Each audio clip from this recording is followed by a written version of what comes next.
오늘 말씀의 제목은 죽게 하듯 하라 라는 말씀의 제목으로 함께 나누실 텐데요. 여러분들은 저를 포함해서 여기 계신 모든 분들은 사회적 위치 또 직업을 가지고 계십니다. 물론 은퇴하신 분들도 계시지만 또 직장만을 말씀드리는 것은 아니고요. 우리가 삶을 살 때 우리의 삶의 모든 영역 가운데 우리의 위치가 있다라는 것을 말씀을 드리는 것입니다. 우리가 일하는 이유가 뭐라고 생각하고 계십니까? 우리의 생업이든 무엇이든 상관없이 우리는 자신의 일을 통해서 그리스도를 섬기도록 부르심을 받았다라는 것이죠. 그래서 학생이든 또 사장님이든 직장인이든 가정주부든 등등등 하나님의 부르심을 받았기 때문에 그 자리 그곳에서 최선을 다해서 살고 있는 것입니다. 그런데 오늘 말씀을 통하여서 우리가 일상의 삶에서 어떤 제세로 살아야 되는지에 대해서 말씀하고 있는데요. 오늘 말씀을 차근차근히 살펴보시면서 하나님께서 우리에게 어떤 삶을 원하시는지 같이 한번 살펴보시겠습니다. 그러려면 오늘 말씀의 본문의 배경을 좀 이해할 필요가 있습니다. 오늘 읽은 골로새서의 그 본문 말씀은 사도 바울이 이제 그 당시 때 종들에게 쓴 그런 내용입니다. 그래서 당시 1세기 때 예수님을 믿는 많은 사람들이 사회적으로 신분이 낮은 그런 상황이었죠. 그래서 특히 그 중에는 노예들이 많았는데요. 과연 그 노예라는 그 직업이, 그 사람이 무슨 수명이 있겠습니까?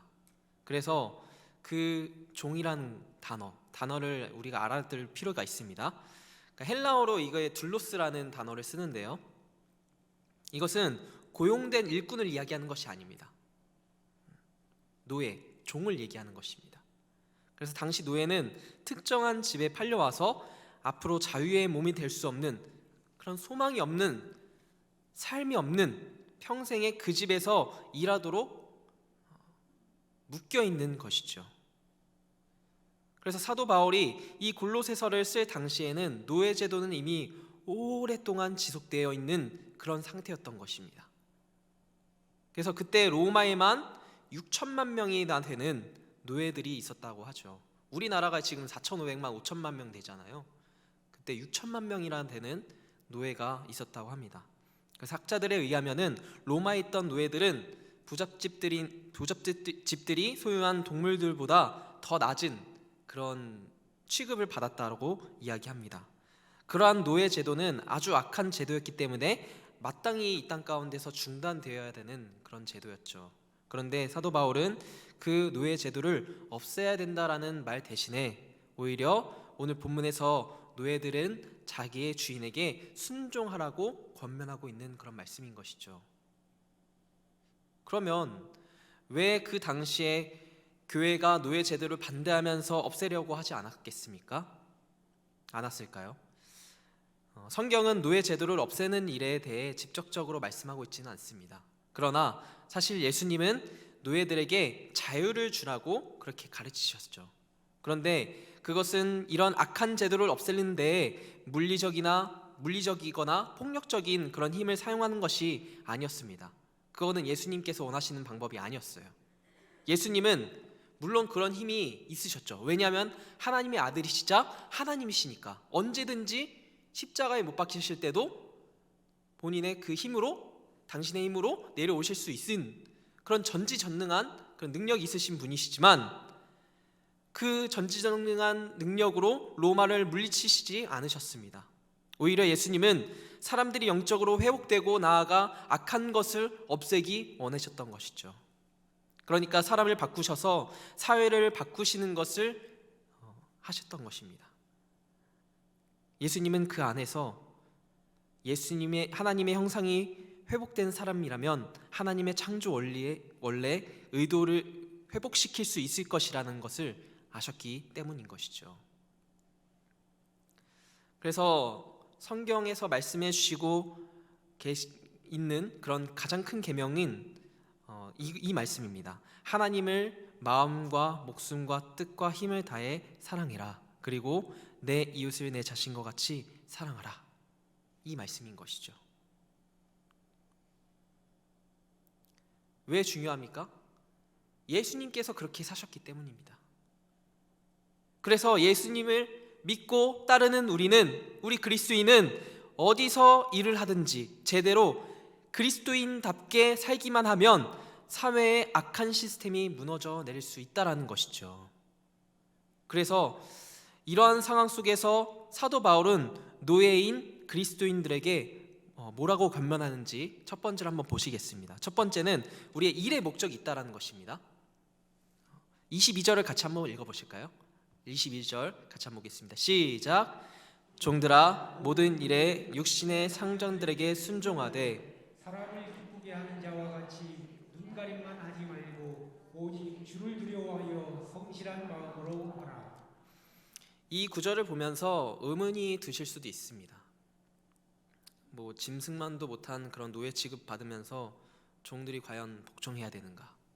노예로서 주인을 섬기는 것이 과연 하나님의 일이신가? 이런 의문이 들 수밖에 없습니다. 우리의 현실적인 삶도 그렇잖아요. 또 직장을 다니고 계신 청년분들이라면은 더더욱 그런 생각이 드실 겁니다. 물론 인간의 그 역사에서 생각해 봤을 때 노예 제도는 정말 가장 악랄한 그런 제도가 아닌가 생각됩니다. 한국에서도 우리나라에서도 양반과 상놈이 있었고요. 중간에 있던 중인도 있었고 위로는 왕족이 있었습니다. 신분을 넘어설 수가 없었던 그런 상황이었죠. 불과 100년 전의 일입니다. 그러니까 사회적으로 노예의 그런 삶은, 노예로서 살아간다는 것은 아무런 그런 의미 없는 그런 삶의 그런 모습이었을 것입니다. 지금 우리는 그런가 보다, 이 텍스트로 전파하면은 그런가 보다 이렇게 생각하시잖아요. 그런데 조선시대 때 생각해 보면, 저 드라마를 통해서 이제 접했는데요. 7살, 8살짜리의 그 양반의 자제가 어떤 나이가 있으신 분의 그런 함부로 대한다던가 이런 장면들을 많이 보셨을 것입니다. 그러니까 불과 100년 전 만에 이제 우리나라가 그런 사회였던 것이죠. 그런데 우리나라가 어떻게 변했습니까? 바로 복음으로 변화가 된 것이죠. 그런데 사도 바울은 그러한 노예들을 향하여서, 종들을 향하여서 자기 주인에게 복종하라고 권면하고 있는 것입니다. 이런 말은 성경에서뿐만 아니라 다른 종교들에서도 얘기하는데요. 그런데 다른 종교들과는 완전히 차원이 다른 이야기입니다. 어떤 점이 다를까요? 내용은 비슷할지 모르지만 그 목적이 완전히 다르다는 것입니다. 왜 해야 되는지가 전혀 다르다는 것이죠. 성경에서는 어떻게 말씀하고 있습니까?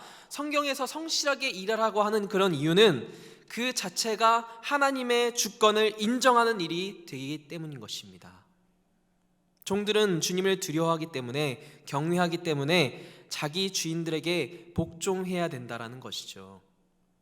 일반적인 윤리나 사회의 통념은 어떤 상류 기득권층들, 그 기득권을 유지하기 위해서 복종하라고 했지만, 그러나 성경은 하나님을 두려워하는 일이기 때문에, 하나님을 경외하는 일이기 때문에 주인들에게 복종하라고 그렇게 말씀하고 있는 것입니다. 우리는 그리스도가 교회의 머리이시며 주인이라는 사실을 믿습니다. 그리스도인이라면 다 믿죠. 그런데 우리가 자주 놓치는 것이 있는데요. 예수 그리스도는 교회의 주인이실 뿐만 아니라 온 세상의 주인이시며 온 우주의 주인이시라는 사실입니다. 예수님은 교회에만 제한된 있는 그런 주님이 아니시라는 것이죠. 온 우주의 주인이시라는 것입니다. 그리스도인은 이러한 예수 그리스도의 주권과 소유권을 인정하는 사람이고, 안 믿는 사람, 그러니까 비신자들이 볼 때는 그것을 인정하지 않는 것이죠. 그런데 성경에서는 처음부터 끝까지 하나님의 이러한 주권과 소유권에 대해 언급하고 있다라는 것입니다. 나의 삶에 대한 그 주님의 주권과 소유권, 그러니까 내 삶도 내 생명도 내 것이 아니라 주님의 것임을 인정하는 그런 삶인 것이죠. 우리의 삶에 어떤 영역을 했든지 주님께서 내 것이다 라고 하지 않으실 부분이 전혀 없다는 것입니다. 우리의 일터나 학교 공부도 거기에 포함이 되겠죠. 사람을 만날 때도 포함이 되는 것입니다. 내 것이 아니라 주님의 것이죠. 그래서 저는 늘 생각합니다. 이것은 개인적으로 생각하는 것인데요. 우리의 시간은 생명이다. 나의 시간은 생명이다. 라는 그런 생각을 많이 하게 됩니다. 그렇죠? 우리가 유한한 존재이기 때문에 우리의 시간은 한정되어 있습니다. 그 시간을 하나님께 드린다면 그것이 바로 하나님이 원하시는 삶이라는 것이죠. 그래서 우리가 무엇을 하든지 주님이 앞에 계신다면 두려워하는 마음으로, 경외하는 마음으로 해야 됩니다. 우리가 하나님과의 관계에서 성실하고 정직하다면 그러한 태도가 우리의 일하는 데에도 나타나야 된다라는 것이죠. 왜 그렇습니까? 교회 안과 교회 밖의 그런 삶이 나눠져 있지 않습니다. 그렇기 때문입니다. 그러나 성경에서 그런 구분이 있습니까? 없습니다. 하나님 안에서는 그런 구분이 없다라는 것입니다. 교회 안에서의 일이든지 교회 밖에서의 일이든지 다 하나님의 일이라는 것이죠. 내가 무엇을 하든지 주님을 섬기듯 해야 됩니다. 그래서 사도 바울은 계속해서 권면하고 있는 것이죠. 23절과 24절 함께 보실까요? 함께 읽겠습니다. 시작. 무슨 일을 하든지 마음을 다하여 주께 하듯 하고 사람에게 하듯 하지 말라. 이는 기업의 상을 주께 받은 줄 아나니 너희는 주 그리스도를 섬기느니라. 아멘. 그래서 노란 부분을 보시면은 무슨 일을 하든지 마음을 다하여 주께 하듯 하고, 파란 부분 어떻게 있습니까? 읽을까요? 시작. 이는 기업의 상 주께 받은 줄 아나니. 아멘. 우리가 상전을 섬길 때 그 사람을 섬기는 것이 아니라 누굴 섬긴다라고 말씀하고 계시죠? 그리스도를 섬긴다라고 말씀하고 있는 것입니다. 그렇기 때문에 우리가 교회 사역이나 전도를 열심히 해도 상이 있지만 지금 직장이나 사업체나 그 모든 것들을 최선을 다할 때 주님을 섬기는 것이 된다라는 것입니다. 그때 하나님께서 상 주신다라고 말씀하고 계시죠.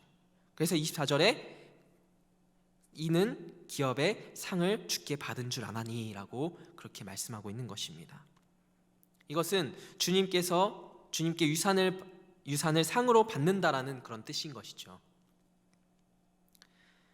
이 말씀은 지금 우리 시대나 그 당시 때나 큰 위로의 말씀이 됩니다. 왜냐하면 종들이 예수님을 영접해서 그리스도인이 된 후에 주님을 위해서 봉사하고 싶은데 그들이 쉽게 주님의 일들을 위해서 봉사할 수 있었을까요? 그 당시 때 가진 게 있었을까요? 드릴 것이 없습니다. 소유권도 없어서 헌금을 드리고 싶어서 드릴 수도 없고 종이기 때문에 자기의 시간도 없죠. 그런 상황이니까 자기는 하나님 앞에 가서 상 받을 일이 없다라고 생각되어서 아마 좌절감을 느끼지 않았을까, 이런 생각이 듭니다. 그런데 그리스도를 섬기듯 내 주인을 섬겨라. 그러면 하늘에 상이 있다 라는 말씀을 들으니 그것이 노예들에게 큰 격려와 위로가 되지 않았겠습니까? 그런데 동시에 상이 있다는 말은, 이 말씀은 사역을 잘 못하면 꾸중을 들을 수도 있다라는 말씀이 되죠. 그래서 25절을 한번 보실까요? 같이 읽겠습니다. 시작. 불의를 행하는 자는 불의의 보응을 받으리니 주는 사람을 외모로 취하심이 없느니라. 아멘. 그러니까 하나님께서 맡겨주신 그 사업체나 직장이나 가정이나 학교의 그 공부나 그 모든 일이 주님 뜻대로 잘 하지 않으면 불의를 행하는 자가 된다라는 것입니다. 우리가 주님 앞에 설 때 주님께서는 교회 생활을 어떻게 했느냐만 묻지 않으신다는 것이죠. 얼마나 가정에 충실한 아내와 남편이었는가, 또 얼마나 충실한 자녀였는가, 얼마나 충실한 부모였는가, 이렇게 물어보시지 않을까요? 그리고 사업을 어떻게 경영했느냐, 직장 생활을 얼마나 충실히 열심히 했느냐, 학교 생활을 어떻게 했느냐라고 묻지 않으시겠습니까? 그래서 신앙생활을 교회에서 하는 게 아닌 것이고요. 교회에서는 그 신앙 훈련을 받는 것입니다. 때로는 충전 받기도 하죠. 그런데 결국에는 우리가 주님의 군사가 되어서 훈련되어서 세상 밖으로 나가는 것을 주님께서 원하셨다는 것이죠. 그 세상에서 그리스도인으로 빛과 소금의 역할을 감당하면서 살아나가는 것입니다. 때로는 이 세상 가운데 살아가면서 초승달과 같은 그런 작은 빛을 내는 그런 상태일지 모르지만 교회에 와서 다시 회복하고 다시 세상 밖으로 나가고 이렇게 돼야 된다는 것이죠. 그래서 하나님을 예배하고 말씀 앞에 의지적으로 결단하면서 나아가는 것입니다. 목장에서는 마음을 나누고 서로 터치해주고 기도해주면서 서로를 위로해주는 것이죠. 섬기는 것이죠. 그리고 안 믿는 영혼을 같이 전도하는 것입니다. 또 훈련을 통해서 열심히 말씀을 배우고 익힙니다. 이런 훈련을 받는 곳이 바로 교회인 것이죠. 그래서 신앙생활을 교회에서만 하는 것이 아니고 실제적으로 가정과 일터에서 하는 것입니다. 그러면 사업이 사역이며 신앙생활이라면 어떻게 적당히 잘못된 것을 속여서 대충 팔 수 있겠습니까? 직장이 만약에 사역이고 또 신앙생활이라면 어떻게 직장 상사가 볼 때 열심히 안 하고 안 볼 때는 대충 할 수 있겠습니까? 또한 학생들은 학교가 사역의 현장이라면 신앙생활이라면 어떻게 컨닝을 하고 남의 것을 베낄 수가 있겠습니까? 그러므로 이것을 꼭 기억하시어 우리 교회에서의 역할과 교회 밖에서의 역할 모두 주께 하여서 하나님께 칭찬받는 저와 여러분들이 되시기를 간절히 소망합니다. 그렇다면 이 상 받는 비결이 있는데요. 비결이 과연 무엇일까요? 어떤 삶을 살아야지만 이 상을 받을 수 있을까요? 첫 번째로는 주님께 하듯 하는 그런 삶입니다. 23절에 다시 한번 보실까요? 자, 23절입니다. 같이 읽겠습니다. 시작. 무슨 일을 하든지 마음을 다하여 주께 하듯 하고 사람에게 하듯 하지 말라. 아멘. 여러분, 우리의 진정한 상전은 주님이신 줄을 믿습니다. 일터에서 직장에서 사업체에서 직장인이시라면은 상전이 상사가 되실 수 있겠고요. 사업체를 운영하고 계신다면은 손님이 왕이니까 그렇게 생각하실 수도 있겠지만 하나님을 섬기는 방법으로서 우리는 일터에서든지 사업체에서든지 우리의 위에 자리를 한 사람들을 섬기는 것입니다. 그러므로 우리는 육신의 상전을 기쁘게 하기 위해서만이 아니라 주님을 기쁘게 하시기 위해서 성실하고 최선을 다해서 그 일들을 감당해 나가야 된다는 것이죠. 왜냐하면 그 부르신 그 자리가 바로 하나님께서 부르신 그 자리이기 때문인 것이죠. 저는 늘 생각합니다. 이 세상에는 우연이 없다. 왜냐하면 하나님께서 지금도 과거에도 앞으로도 운행하시고 계시기 때문에 우연이 없다라고 생각합니다. 그렇기 때문에 우리는 그 삶에 어떠하든지 그 삶에 하나님께 하듯 주께 하듯 하면 그 의미를 부여할 수 있다는 것이죠. 설령 직장에서 상사가 너무 힘들게 할지라도 흉을 보는 것보다는 기도하는 것입니다. 그리고 최선을 다해서 일을 하는 것이죠. 하다못해 정말 힘들면 흉을 볼 수도 있죠. 주어진 일을 그럼에도 불구하고 주어진 일에 대해서 최선을 다하는 것입니다. 사업하시는 분들도 마찬가지죠. 진상 손님이 계시면 어떻습니까? 쉽지 않습니다. 정말 힘들죠. 나를 괴롭게 하는 손님이 물론 주님은 아니지만 그때에도 주께 대하듯 하는 것입니다. 세계적인 신학학자 윌리엄 바클레이라는 분이 계시는데요. 이분이 이런 말을 하셨습니다. 그리스도인이 만들어내는 모든 물건이 하나님께 보여드려도 될 만큼 좋아야 한다. 사업을 하시는 분들은 사업을 할 때 내가 이 지역에서 꼭 필요한 사업체가 되겠다라는 각오가 있으면 어떨까요? 직장인이라면은 회사에서 볼 때 정말 이 사람은 나가면 안 된다라고 걱정할 정도의 그런 사람이 되시면 어떨까요? 그렇게 삶을 살아간다면 하나님께서 정말 기뻐하시지 않을까요? 우리 모두가 하나님께 칭찬받는 이러한 삶을 살아가시는 저 여러분들이 되시기를 간절히 소망합니다. 마지막으로는 22절을 같이 다시 한번 보겠습니다. 22절에 제가 읽겠습니다. 22절.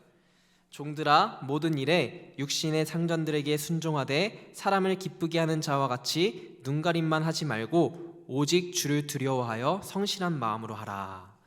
마지막에 성실한 마음으로 하라라는 말씀이 있습니다. 이 말씀을 직역하자면 한 마음으로 섬기라라는 그런 뜻입니다.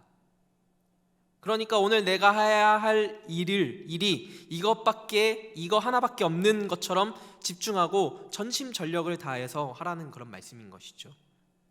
생각이 다른 곳에 가 있으면 건성으로 하게 되는 것이죠. 그래서 우리가 지금도 예배를 드리고 있지만 딴 생각을 하고 있으면 건성으로 하게 되는 것입니다.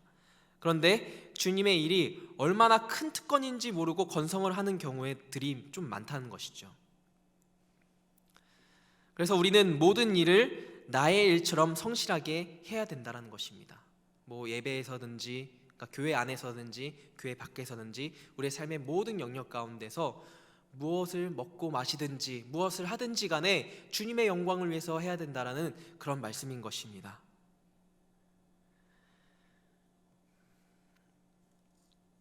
사랑하는 주님의 성도 여러분, 이제 말씀을 마무리하겠습니다.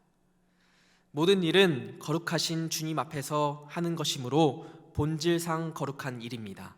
세상의 일은 속된 것이고 교회의 일만 거룩한 것이 아니라는 그런 말씀인 것이죠. 그래서 우리는 주께서 맡겨주신 그 사역이 귀한 줄 알고, 그리고 우리가 주님께 받은 그 상은 교회의 사역으로 끝나는 것이 아니라 하나님께서 교회뿐만 아니라 온 세상, 온 우주를 창조하시고 소유하고 계시는, 주관하고 계시는 그런 분이시라는 것을 기억하시어서 교회 안에서든지 밖에서든지 최선의 삶을 살아가시는 저와 여러분들이 되시기를 소망합니다. 또 가정이나 교회를 돌보지 않고 사업에만, 직장에만 몰두해 있는 그런 사례들이 종종 있습니다. 가정에서든지 직장에서든지 교회에서든지 그 균형을 잘 이루시어 주님 다시 뵐 그날에 하나님께 칭찬받는, 주님께 칭찬받는 저와 여러분들이 되시기를 간절히 소망합니다. 그래서 이 세상에서 진정으로 재미있고 행복한 삶, 하나님의 나라를 꿈꾸며 기대하며 하나님께서 이루시고자 하는 우리의 삶의 모습을 기대하며 나아가시는 저 여러분들이 되시기를 간절히 소망합니다.